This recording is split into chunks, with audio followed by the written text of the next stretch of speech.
Madame, monsieur, bonsoir, bienvenue sur Cogito. Hier, Nadia n'a pas eu de chance et n'a pas pu remporter le lot mis en jeu. Qui de Fouad ou Yassine, nos candidats de ce soir, parviendra à l'emporter? La réponse dans quelques instants avec Ramzi et Najwa. Bonsoir. Heureux de vous retrouver ici sur le plateau de Cogito. C'est toujours le tournoi de la semaine avec les candidats que vous connaissez bien si vous nous suivez depuis le début de cette semaine justement. Nous sommes ce soir avec Fouad et Yassine. Bonsoir messieurs. Bonsoir. Ça va Fouad?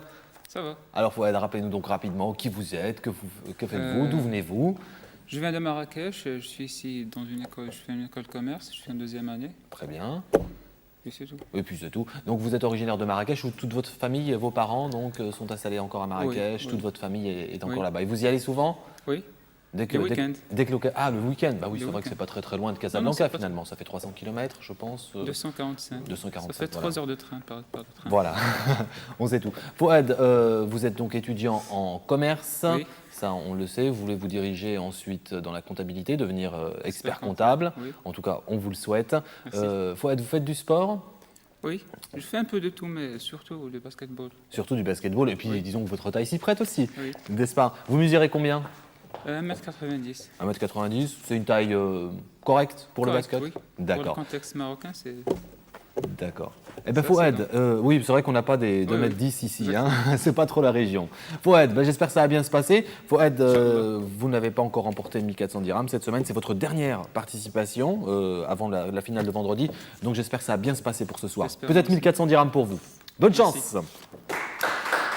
À côté, un autre étudiant, lui, il est en terminale scientifique.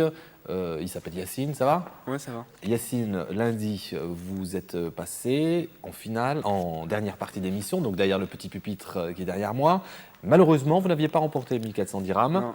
donc il gonfle la cagnotte de demain. Si ça se passe bien ce soir, si vous rajoutez 2 points à votre score, eh ben vous avez toutes les chances d'être qualifié et de rattraper ces 1400 demain. D'accord? Ouais. Yassine, bonne chance à vous. Merci. Bonne chance à vous aussi, Fouad. Et c'est parti.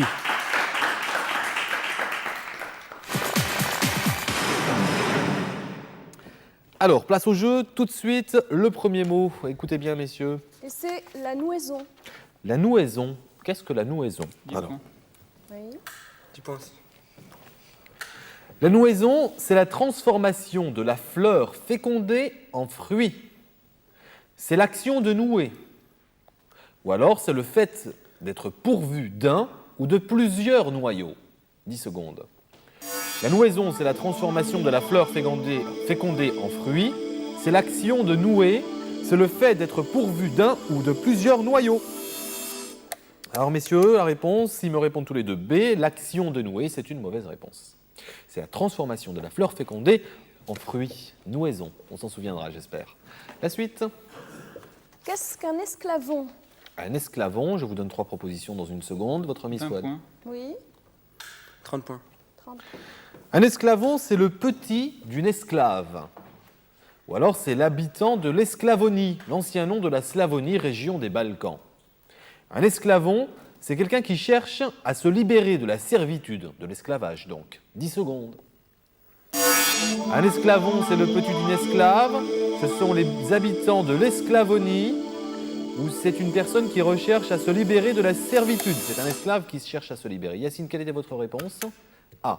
La bonne réponse est accordée à Fouad. Les points vous sont accordés. Oui, un habitant de l'Esclavonie et non pas le fils d'une esclave. La suite. Nous jouons avec Dien Bien Phu. Dien Bien Phu, c'est de 40. l'histoire. 40 points. Oui. 40 points aussi. Alors, Dien Bien Phu, c'est le site du Vietnam, c'est un site du Vietnam, victoire de Giap sur les troupes françaises du colonel de Castries entre le 19 mars et le 7 mai 1954. Dien Bien Phu, c'est une ville d'Indonésie. La conférence afro-asiatique qui s'y tint en avril 1955 a rassemblé 29 pays du tiers-monde et condamné le colonialisme. Dien Bien Phu, c'est un conflit qui opposa la Grande-Bretagne et à la Chine entre 1840 et 1842, qui s'acheva par le traité de Nankin, qui donnera Hong Kong à la Grande-Bretagne. 10 secondes. Dien Bien Phu, c'est un site du Vietnam, c'est une ville d'Indonésie, c'est un conflit qui opposa la Grande-Bretagne à la Chine. Site du Vietnam, exactement. Bonne réponse pour tous les deux. C'est du Vietnam qui a vu la victoire de Giap sur les troupes françaises du colonel de Castries. Donc, dernier mot. Nous jouons avec l'escrima. Donc, l'escrima, c'est un art martial, mais qui est originaire duquel de ces trois pays? 30 points pour Fouad et 20 points pour Yacine. L'escrima est originaire du Japon. C'est une sorte d'escrime dans laquelle les combattants luttent avec un sabre de bambou. L'escrima est un art martial originaire des Philippines, sport dans lequel on utilise le bâton, le sabre, le poignard et les techniques à main nue. Ou alors c'est originaire de la Chine. C'est à la fois une forme de culture physique et un sport de combat à main nue. Top chrono. L'escrima, c'est un art martial originaire duquel de ces trois pays? Du Japon, des Philippines, de la Chine. Deux réponses différentes, comme vous le voyez, et nous accordons les points à Yacine. Effectivement, l'escrima est originaire des Philippines. Voilà, c'est la fin de cette première partie de Cogito. Nos deux candidats ont 60 points chacun. Il va falloir les départager, et c'est justement ce qui va être fait dans la deuxième partie qui arrive maintenant.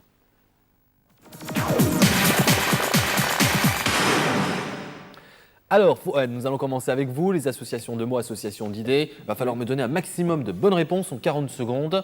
Pas de précipitation, concentrez-vous bien sur chaque mot. D'accord? Ok. Fouad, 40 secondes, top chrono. Animal marin, nageur, translucide et gélatineux. Dauphin. Non, pierre précieuse, couleur vert bleuté, variété de béryl. Émeraude. Oui, anglicisme, dossier concernant une personne, un événement constitué par des coupures de presse. Je passe. Classe de vertébrés, généralement ovipares, les grenouilles, les salamandres. Je passe. Science descriptive des origines des mœurs, des coutumes, des peuples et leur développement. Anthropologie. Non, jeune fille en uniforme militaire de fantaisie participe à une parade ou un défilé. Une lucky. Non, c'est terminé. Vous n'avez donné qu'une bonne réponse, Fouad. Alors on va faire le point tout de suite. Animal marin, nageur, translucide et gélatineux, c'était la méduse. Pierre précieuse, vous m'avez bien dit l'émeraude, c'était une bonne réponse. Anglicisme, dossier concernant une personne ou un événement constitué par des coupures de presse, le pressbook, anglicisme donc. Classe de vertébrés, généralement ovipares, on peut retrouver comme représentants les grenouilles ou les salamandres, on parlait des amphibiens. Ah, oui. Sciences descriptives des origines des mœurs, des coutumes des peuples et leur développement, l'ethnographie. Et la dernière, jeune fille en uniforme militaire de fantaisie participe à une parade ou un défilé, c'était la majorette. Vous avez 80 points, Fouad. Yacine, c'est à vous, même procédé, même temps et même nombre de points à gagner aussi. D'accord? Top chrono. Réunion publique, discuter des questions d'ordre politique ou social. Je passe. Intervalle qui sépare un acte à un autre, représentation de pièces de théâtre. Je passe. Machine qui utilise la force motrice du vent. Éolienne. Oui, diplomate et administrateur français, percement du canal de Suez, inauguré en 1869. Napoléon. Non, gros fruits, écorce lisse, chair rouge gorgée d'eau et pépins noirs. Je passe. Sport, sauter avec un parachute spécial en décollant à partir d'un terrain en pente. Je passe. Moyen habile et détourné pour se tirer d'une difficulté. Je sais. Échappatoire. Pour la dernière, vous m'avez donné une bonne réponse, Yacine. Alors, réunion publique, discuter des questions d'ordre politique ou social, le meeting. Intervalle qui sépare un acte à un autre, représentation de pièces de théâtre, c'était l'entracte. Diplomate et administrateur français, percement du canal de Suez, inauguré en 1869. C'était de Lesseps, Ferdinand de Lesseps. Gros fruits, écorce lisse, chair rouge gorgée d'eau et pépins noirs, c'était la pastèque. Sport, sauter avec un parachute spécial en décollant à partir d'un terrain en pente, c'était le parapente. Vous avez un total de 80 points tous les deux. Maintenant, il va falloir vous départager. Donc, ça va être une association de mots pour Fouad et une autre pour Yacine. Si vous êtes de nouveau à égalité, ce sera une, mais pour tous les deux. D'accord? Fouad, on commence avec vous. Vous aurez 10 secondes. Top chrono. Organisme sanitaire de l'ONU siégeant à Genève et créé en 1948. UHCR. Non, Croix rouge. non, vite, vite, Croissant rouge. non. C'était l'OMS, l'Organisation mondiale de la santé, qui siège donc à Genève. Yacine, c'est à vous. Top chrono. Accord de Bretton Woods, juillet 1944, création d'un organisme international. FMI, Fonds monétaire international. Maintenant, une association pour tous les deux, et c'est le premier qui me donnera la réponse à haute voix. D'accord? Top chrono. Petite quantité d'une marchandise, moyen publicitaire pour faire connaître... Échantillon. Bonne réponse pour vous, Ed. Pour faire connaître son existence, oui. Voilà, ben donc c'est vous qui êtes qualifié. C'est terrible comme épreuve, Yacine, je le sais. Quoi qu'il en soit, vous pouvez vous féliciter entre vous. Fouad, on le retrouve dans un instant. Yacine, vous restez avec nous et vous reviendrez sur ce plateau demain, vendredi. D'accord? Fouad, c'est parti pour la troisième phase.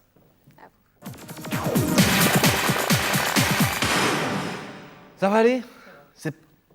C'est vraiment stressant cette phase où il faut séparer, il faut pouvoir départager deux candidats. Ça met énormément de tension sur le plateau. Bien, on va passer au jeu puisqu'on n'a pas trop de temps. Ok. 40 secondes, 3 questions tout d'abord. Vous pourrez gagner à chaque bonne réponse 20 points et ensuite la question de l'énigme, ce sera 40 points. Top. Partie la plus élevée d'une montagne. Sommet. Oui, une sphère. Une sphère. Vous passez. Limite séparant deux États. Frontière. Oui, les indices sont sommet, globe, frontière. Sommet culminant du globe à 8846 mètres dans l'Himalaya, à la Everest. frontière népalo Everest. tibétaine, vaincu en 1953 par le néo-zélandais Hillary et le Sherpa Tersing. Vous m'avez répondu l'Everest et c'est gagné. Bien joué, vous remportez donc les 1400 dirhams de ce soir. Vous avez 2 points en plus. Eh bien écoutez, on peut l'applaudir encore une fois, notre gagnant. Félicitations. Voici maintenant les indices de Najwa. Et c'est demain que nous procédons au tirage au sort. Donc voici les indices pour le mois de mai. Pour le mot numéro 1, le carioca en est un. Je répète, le carioca en est un. Donc vous avez vu la victoire ce soir de Fouad qui avec 2 points se qualifie à la finale de la semaine qui aura lieu demain. L'autre finaliste se prénomme Mehdi. Donc soyez au rendez-vous pour la finale de Cogito. Au revoir. Bonsoir.